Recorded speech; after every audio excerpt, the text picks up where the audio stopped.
una logica naturalistica o descrittiva. L'artista compie un processo di progressiva sintesi formale che trasforma il soggetto in linguaggio visivo. Le oche perdono progressivamente il dettaglio realistico per diventare struttura, movimento, ritmo e relazione.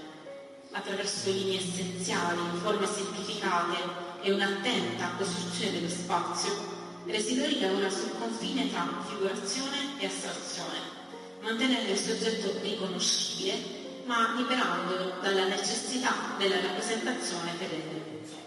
L'oca assume così un valore che supera la dimensione animale, diventa presenza, diventa segno, diventa un elemento capace di evocare rilievi, attraversamenti, orientamento, equilibrio collettivo e relazione con lo spazio.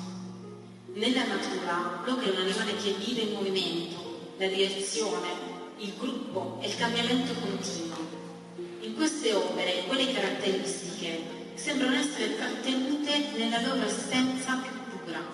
Non interessa raccontare l'animale, interessa restituirne il principio. Le composizioni costruiscono infatti una sensazione di dinamismo costante. Anche quando la forma appare ferma, si percepisce una tensione interna, una traiettoria flessibile, una direzione, un equilibrio che potrebbe modificarsi da un momento all'altro.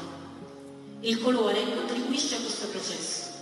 Non viene utilizzato per imitare la natura, per imitare la natura, ma per alterarne la percezione, per modificare il peso delle forme e costruire relazioni visive che rendono ogni opera parte di un insieme coerente. Allo stesso modo il vuoto assume un ruolo attivo.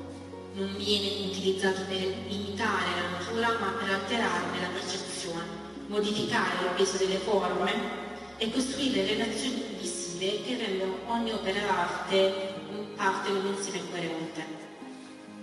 Gli spazi non occupati non rappresentano assenza, ma diventano il luogo in cui il movimento continua idealmente oltre il bordo dell'opera. Nella ricerca di Paolo Residori, la natura non viene copiata, viene tradotta.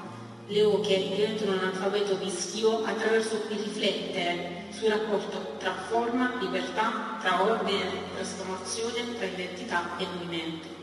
Perché ciò che conta non è riconoscere immediatamente ciò che si vede, ma accorgersi che anche una figura familiare può